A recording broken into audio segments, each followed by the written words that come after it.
এই লোকটা তার পাপ মোচনের জন্য যাদের ঘর বাড়ি নেই তাদের ভিতরে খাবার বিতরণ করে। সে একটা গির্জায় গিয়ে তার দামি রোলেক্স ঘড়িটাও দিয়ে দেয়। তখন তার সহকারী তাকে জানায় যে গাছ থেকে পাতা এখনো ঝরছে।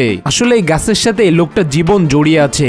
এই লোকটা যখন আগে কথা বলতো সবসময় মিথ্যে কথা বলতো, তার কারণ তার উপর এমন একটা অভিশাপ এসেছে, সে যখনই কথা বলতে যাবে তার মুখ দিয়ে পাতা বেরোবে, আর এইভাবে পাতা ঝরতে ঝরতে এই গাছের যখন একটা পাতাও থাকবে না এই লোকটা মারা যাবে।